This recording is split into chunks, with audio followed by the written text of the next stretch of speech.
नमस्कार दोस्तों, मैं दीपक शुक्ला आपका स्वागत करता हूं आपके अपने YouTube channel A to Z banking information पर। दोस्तों, आज के वीडियो में हम बात करेंगे कि KCC यानी किसान क्रेडिट कार्ड लोन अकाउंट की ट्रांजैक्शन लिमिट क्या होती है, क्योंकि बहुत सारे लोगों को KCC लोन अकाउंट की ट्रांजैक्शन लिमिट नहीं पता होती है। दोस्तों, हम आपको बताना चाहते हैं कि KCC अकाउंट की भी ट्रांजैक्शन लिमिट होती है। अगर आप उस ट्रांजैक्शन लिमिट को क्रॉस करते हैं तो आपको इनकम टैक्स डिपार्टमेंट नोटिस दे सकता है और आपसे पूछ सकता है कि अगर आपने ज़रूरत से ज़्यादा पैसा विड्रॉल किया है तो आप कहाँ ले गए, और ज़रूरत से ज़्यादा पैसा अगर आप इसमें जमा कर रहे हैं तो कहाँ से आप कैश ला रहे हैं। कैश डिपॉजिट और कैश विड्रॉल की मैं सीमा आपको बताने वाला हूँ, क्योंकि बहुत सारे लोगों के दिमाग में एक बात रहती है कि KCC तो हमारा लोन अकाउंट है, हम पैसा अपने सेविंग अकाउंट में न डाल करके, क्योंकि सेविंग में डालेंगे तो इनकम टैक्स डिपार्टमेंट हमें नोटिस दे सकता है, क्योंकि जो सेविंग अकाउंट है उसकी लिमिट सिर्फ 10 लाख रुपए है 1 साल की। तो लोगों के दिमाग में रहता है कि सेविंग में तो हमारी लिमिट लगभग पूरी होने वाली है 10 लाख की, तो हम पैसा आप KCC में डाल देते हैं। लेकिन ऐसा करना भी गलत है। अगर आप ऐसा करते हैं तो आज से ही सावधान हो जाइए, क्योंकि KCC आपका लोन अकाउंट तो है, ये बात तो सच है कि KCC आपका लोन अकाउंट है। इसमें ये भी छूट होती है कि आप जब चाहे पैसा डाल सकते हैं, जब चाहे पैसा विड्रॉल कर सकते हैं, लेकिन इसकी एक लिमिट होती है। अगर आप उस लिमिट तक पैसा जमा करते निकालते हैं तो आपको कोई दिक्कत नहीं है, लेकिन अगर आप लिमिट को क्रॉस करते हैं तो फिर आपको इनकम टैक्स डिपार्टमेंट नोटिस भेज सकता है और आपसे पूछ सकता है कि आखिर ये पैसा आप कहाँ से लाए, या फिर ये पैसा निकाल कर आप कहाँ ले गए। और फिर अगर आप उसे समझा नहीं पाए, एक्सप्लेन नहीं कर पाए, तो आपके ऊपर इनकम टैक्स डिपार्टमेंट 400% तक की पेनल्टी इम्पोज कर सकता है। तो इसलिए इन सभी चीज़ों से बचने के लिए, इनकम टैक्स डिपार्टमेंट के नोटिस से बचने के लिए आपको इस वीडियो को पूरा ज़रूर देखना चाहिए, क्योंकि हम आपको बताना चाहते हैं KCC आपका लोन अकाउंट जरूर होता है, लेकिन जब आपका KCC अकाउंट ओपन किया जाता है तो उसमें जो कस्टमर आईडी होती है, एक बैंक में एक कस्टमर की एक ही कस्टमर आईडी होती है। उससे उसके सेविंग अकाउंट हो सकते हैं, FD हो सकती है, RD हो सकती है, लोन अकाउंट हो सकते हैं। कुल मिलाकर उस बैंक में उस व्यक्ति के जितने भी अकाउंट होंगे सबकी कस्टमर आईडी एक ही होगी, कस्टमर आईडी अलग अलग नहीं होती है। तो उसी कस्टमर आईडी से सभी के सेविंग अकाउंट ओपन किए जाते हैं। अब सेविंग अकाउंट ओपन करने में कस्टमर आईडी की आवश्यकता पड़ती है, और एक बार आपकी कस्टमर आईडी जनरेट हो जाती है तो फिर वो सभी अकाउंट में वही लगती है। अब आपको लोन की ज़रूरत है तो वही कस्टमर आईडी आपकी लगाई जाएगी, आप फिक्स डिपॉजिट कराएंगे तो भी आपकी वही कस्टमर आईडी लगाई जाएगी। तो कहने का तात्पर्य है, और आपका जो आधार लिंक होता है या फिर जो पैन कार्ड लिंक होता है या मोबाइल नंबर लिंक होता है, वो आपके अकाउंट में लिंक ना होकर के वो आपकी कस्टमर आईडी में लिंक किया जाता है। तो इससे आपकी सभी डिटेल्स इनकम टैक्स डिपार्टमेंट के पास होती हैं कि आपके कितने सेविंग अकाउंट हैं, कितने लोन अकाउंट हैं, कितने फिक्स डिपॉजिट अकाउंट हैं, और कितने आपके RD यानी रिकरिंग डिपॉजिट के अकाउंट हैं। तो आप इससे बच नहीं सकते। तो अगर आपके दिमाग में ये बात चल रही है कि KCC हमारा लोन अकाउंट है, इसमें हमें कुछ नहीं होगा, तो हम आपको बताना चाहते हैं कि आपकी जो कस्टमर आईडी लगी है वो आपकी सेविंग अकाउंट की ही लगी है। इनकम टैक्स डिपार्टमेंट आपको नोटिस भेज देगा। तो आज की इस वीडियो में हम आपको पूरी जानकारी इसी विषय पर देने वाले हैं कि KCC अकाउंट की क्या ट्रांजेक्शन लिमिट होती है, कितनी लिमिट को क्रॉस करने पर आपको इनकम टैक्स डिपार्टमेंट नोटिस भेज सकता है। दोस्तों, वीडियो में आगे बढ़ें, आप लोगों को इस पूरे विषय पर विस्तार से जानकारी दें, उससे पहले आप सभी लोगों से मेरी एक छोटी सी रिक्वेस्ट है। वीडियो पसंद आए तो एक लाइक कर दीजिएगा, चैनल पर पहली बार आए हैं तो इसे सब्सक्राइब करके बेल आइकन को प्रेस कर लीजिएगा, ताकि जैसे हम इस तरह का कोई भी दूसरा वीडियो अपलोड करें तो उसका नोटिफिकेशन आपको सबसे पहले मिले। चलिए शुरू कर लेते हैं। दोस्तों, हम आपको बताना चाहते हैं कि आपका जो KCC अकाउंट होता है उसकी जितनी भी लिमिट बैंक के द्वारा आपको निर्धारित करके दी गई है। अब मान लीजिए आपकी KCC की लिमिट 3 लाख रुपए है, तो वहाँ पर क्या होगा कि आप उसकी डबल यानी 6 लाख रुपए एक फाइनेंशियल ईयर में आप अपने उसी KCC खाते से विड्रॉल करने की आपको छूट दी जाती है, और 6 लाख रुपए आपको डिपॉजिट करने की छूट दी जाती है। यानी एक वित्तीय वर्ष में आप 6 लाख रुपए जितनी भी आपकी लिमिट है उसका डबल, 1 लाख लिमिट है तो आपको 2 लाख रुपए की छूट होती है। आप अपने उस KCC खाते में डिपॉजिट कर सकते हैं, और 2 लाख रुपए आप अपने उस KCC खाते से 1 साल के अंदर विड्रॉल भी कर सकते हैं। क्योंकि यहाँ पर ध्यान रखने वाली बात ये होती है कि आपको ये समझना चाहिए कि जैसे मान लीजिए आपकी KCC की लिमिट 3 लाख रुपए है, उस 3 लाख रुपए मान लीजिए आपने जनवरी में निकाल लिया, तो अब उसके आप गेहूं की फसल तैयार कर रहे होंगे, दिसंबर जनवरी में अगर आपने निकाला तो गेहूं की फसल में पैसा लगाएंगे। अब उसके बाद आपको ये पैसा, बहुत लोग ऐसा करते हैं कि 6 महीने में बैंक को वापस कर देते हैं, तो ब्याज समेत आपका 3 लाख 10,000 20,000 जो भी बना, आप ब्याज सहित जून या जुलाई में पूरा पैसा देना चाहते हैं तो दे दीजिए। उसके बाद लोग क्या करते हैं, जुलाई में फिर खरीफ का सीजन आ जाता है निधान की फसल का, तो वहाँ पर फिर से लोग विड्रॉल कर सकते हैं। तो बैंक सिर्फ इतना ही आपको छूट देता है कि आप साल में 2 बार आपकी जितनी लिमिट है आप एक बार निकाल कर पूरा जमा कर दीजिए और दोबारा निकाल कर पूरा जमा कर दीजिए।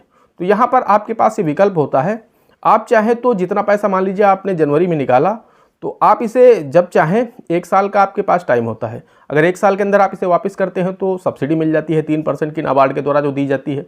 तो ज़्यादातर लोग 1 साल के अंदर पैसा वापस करते हैं। तो आप चाहें तो इस पैसे को टुकड़ों में भी वापस कर सकते हैं। आप चाहें 10,000, 20,000, 30,000 करके भी जमा कर सकते हैं। या फिर अगर आप चाहते हैं कि हम इकट्ठा देना चाहते हैं तो आप एकमुश्त भी, आपका जो भी ब्याज सहित पूरा पैसा बना है, आप अपने उस केसीसी खाते में जमा कर सकते हैं।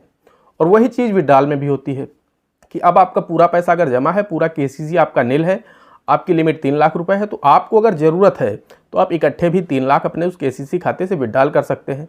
और अगर आपको ज़रूरत है 10-10, 20-20 हज़ार करके, तो आप उस तरह से भी विड्रॉल कर सकते हैं। ऐसी कोई लिमिटेशन नहीं होती है कि आप सिर्फ 1 बार निकाल सकते हैं या सिर्फ 10 बार निकाल सकते हैं। आप एक फसल में 4 से 5 बार, 8 बार, आपको जितनी बार ज़रूरत पड़े, कभी आपको पानी लगाना है तो उसके लिए निकाल सकते हैं, कभी आपको खाद डालना है उसके लिए निकाल सकते हैं, कभी आपको बीज लाना है तो उसके लिए निकाल सकते हैं। ऐसी कोई लिमिटेशन नहीं होती है। हाँ, बहुत ज़्यादा आप करेंगे कि डेली आप बैंक में खड़े हैं कि हर दिन आपको ज़रूरत है केसीसी खाते से 5,000 रुपये, तो बैंक ही आपको मना कर देगा। ऐसा आप नहीं कर सकते। लेकिन हाँ, आप महीने 15 दिन में आपको आवश्यकता पड़ रही है 10-20 हज़ार रुपये की, तो आप विड्रॉल कर सकते हैं। लेकिन यहाँ पर आपको ध्यान रखना होगा कि आपकी जो भी लिमिट है उसका 2 गुना अमाउंट से ज़्यादा आप जमा नहीं कर सकते अपने केसीसी में, और 2 गुने अमाउंट से ज़्यादा आप विड्रॉल नहीं कर सकते। क्योंकि बहुत सारे लोगों के दिमाग में रहता है कि मैं सेविंग अकाउंट में पैसा ना जमा करके अपने केसीसी में जमा कर देता हूँ। उन्हें कहीं से 3 लाख रुपए मिला, उनका 3 लाख केसीसी बकाया चल रहा, उन्होंने कैश ले जा करके अपने केसीसी अकाउंट में जमा कर दिया, और 4 दिन बाद पहुँचेंगे तो फिर उससे विड्रॉल कर लेंगे 3 लाख रुपये। उसके फिर 10 दिन 15 दिन बाद उन्हें 3 लाख रुपए वापस मिला तो फिर उसी केसीसी में डाल देंगे, और फिर उन्हें जब ज़रूरत पड़ी तो फिर वो 15 दिन बाद उसी केसीसी खाते से पैसा विड्रॉल कर लेंगे।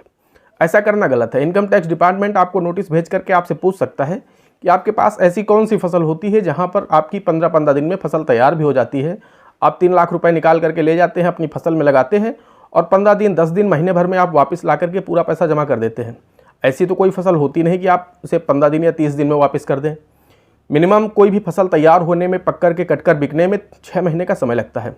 इसीलिए 2 सीजन बनाए गए हैं, रबी और खरीफ का। आप रबी में जो पैसा लेंगे, रबी का एंड होते होते, खरीफ की शुरुआत होते होते जमा कर दीजिए, और खरीफ में आप जो पैसा लेंगे वो खरीफ का एंड होते होते और रबी की शुरुआत होते होते आप पैसा जमा कर दीजिए। इससे इनकम टैक्स डिपार्टमेंट को दिक्कत नहीं है, क्योंकि आप 6 महीने का टाइम ले रहे हैं। ऐसा आप कर सकते हैं कि आपने जितना भी पैसा निकाला, सीजन समाप्त होते होते आप जमा कर दीजिए, और दोबारा जब आपको ज़रूरत हो तो फिर विड्रॉल कर लीजिए। लेकिन ये आप नहीं कर सकते कि आज आपने निकाला, 8 दिन बाद आप जमा कर रहे हैं, 8 दिन बाद फिर निकाला। बहुत सारे लोग ऐसा करते हैं, तो आप सावधान हो जाइए, ऐसा करना बिल्कुल बंद कर दीजिए। क्योंकि ये इस तरीके अगर आप करेंगे तो आपकी जो लिमिट होगी वो बहुत ज़्यादा हो जाएगी। किसी की लिमिट 3 लाख है, वो हर 8 दिन 10 दिन में 1,50,000 जमा कर रहा है, तो अपने केसीसी खाते, और फिर विड्रॉल भी कर रहा है, तो 10-20 लाख रुपए उसकी विड्रॉल की लिमिट भी हो जाएगी, और 10-20 लाख उसका डिपॉजिट भी हो जाएगा। तो ऐसे में इनकम टैक्स डिपार्टमेंट आपको नोटिस भेज करके आपसे पूछ सकता है कि आखिर ये पैसा आपको कहाँ से मिल रहा है, और आप ये निकाल करके कैश ले जाते हैं तो कहाँ ले जाते हैं। हाँ, रही बात आप कितनी बार लेन देन कर सकते हैं, तो इसकी कोई लिमिटेशन नहीं है। आप महीने 15 दिन में जा करके, जैसे साल में 12 महीने होते हैं, तो उन 12 महीने में आप 12 बार विड्रॉल भी कर सकते हैं, और 12 बार आप डिपॉजिट भी कर सकते हैं। आपको हर महीने आवश्यकता है, आप हर महीने विड्रॉल करिए। आपकी केसीसी में पैसा पड़ा हुआ, मान लीजिए किसी की केसीसी में 3 लाख रुपए पड़ा हुआ है, और वो हर महीने 20-20 हज़ार रुपये निकाल रहा, तो कोई दिक्कत नहीं, 10 बार आप में निकाल लीजिए। क्योंकि जो केसीसी होता है वो आपकी फसलों की लागत के लिए होता है। अब फसल की लागत, आप मान लीजिए आज गेहूँ बो रहे हैं, तो बुआई के लिए, बीज के लिए पैसा चाहिए, फिर 20 दिन बाद उसकी सिंचाई के लिए पैसा चाहिए, फिर उसके 8 दिन बाद आपको खाद पानी के लिए पैसा चाहिए। तो आप घर में नहीं रखना चाहते, तो आप जब आपको ज़रूरत पड़े बैंक जाकर के निकाल सकते हैं। ऐसी कोई लिमिटेशन नहीं होती है कि कितनी बार आप निकाल सकते हैं या कितनी बार आप दे सकते हैं। लेकिन अब बहुत ज़्यादा आप करेंगे, आज जमा करेंगे, फिर कल निकालेंगे, कल जमा करेंगे, परसों निकालेंगे, ऐसा करेंगे तो फिर बैंक भी समझ जाएगा और इनकम टैक्स डिपार्टमेंट भी समझ जाएगा कि आपको झोलझाल कर रहे हैं। ऐसा नहीं करना। अगर आपको जेन्युइन ज़रूरत है तो आपको जमा निकासी कर सकते हैं, उसमें इनकम टैक्स डिपार्टमेंट को ही दिक्कत नहीं है और ना ही आपकी बैंक को कोई भी दिक्कत है। आपकी ज़रूरत अगर जेन्युइन है तो आप निकाल सकते हैं और डिपॉजिट भी कर सकते हैं। लेकिन अगर आप रोज़ कर रहे हैं तो ये तरीका गलत है, ऐसा करना बंद कर दीजिए। फिर आपको इनकम टैक्स डिपार्टमेंट नोटिस भेज करके आपसे पूछ सकता है कि आप ये पैसा कहाँ से ला रहे हैं या फिर ये पैसा कहाँ ले जा रहे हैं। तो केसीसी की भी कुछ लिमिटेशन होती है, उन लिमिटेशन के अंदर अगर आप लेन देन करेंगे तो बचे रहेंगे, अन्यथा आप होशियारी करेंगे। तो मैंने आपको पहले ही बता दिया है कि आपकी जो केसीसी की कस्टमर आईडी होती है, भले ही अकाउंट नंबर अलग होता है केसीसी का, लेकिन जो कस्टमर आईडी होती है, जो ग्राहक आईडी होती है, वो सभी अकाउंटों की एक होती है। वो आपके सेविंग अकाउंट की भी कस्टमर आईडी वही है और आपकी केसीसी अकाउंट की भी कस्टमर आईडी सेम है। और आधार और पैन आपकी जो सेविंग की कस्टमर आईडी है उसमें लगा है और उसी की कस्टमर आईडी से आपका केसीसी खुला है, तो आप पकड़े जाएंगे, बच नहीं पाएंगे। तो ये चीज़ दिमाग से हटा लीजिए कि पैसा सेविंग में न डाल करके हम केसीसी में डाल दें तो हम लेन देन कर पाएंगे, कोई दिक्कत नहीं होगी। भविष्य में बहुत बड़ी दिक्कत हो जाएगी। मैंने आपको बताया इनकम टैक्स डिपार्टमेंट 400% तक की पेनल्टी इम्पोज करता है, जो कि बहुत हैवी होती है। दोस्तों आशा करते हैं आप लोगों की समझ में आ गया होगा कि केसीसी की ट्रांजैक्शन लिमिट क्या होती है, किस तरह से आप लेन देन करें, किस तरह से आप केसीसी अकाउंट को मेंटेन करें ताकि आपको इनकम टैक्स डिपार्टमेंट का नोटिस ना आए। दोस्तों आशा करते हैं जानकारी पसंद आई होगी। अगर जानकारी पसंद आई हो तो प्लीज़ वीडियो को एक लाइक कर दीजिएगा। चैनल पर नए हैं, पहली बार आए हैं तो चैनल को सब्सक्राइब करके बेल आइकन को प्रेस कर लीजिएगा ताकि जैसे हम इस तरह का कोई भी दूसरा वीडियो अपलोड करें तो उसका नोटिफिकेशन आपको सबसे पहले मिले। दोस्तों आज के वीडियो में इतना ही, मिलते हैं अगले वीडियो में किसी अगले इंटरेस्टिंग टॉपिक के साथ। तब तक के लिए जय हिंद, जय भारत।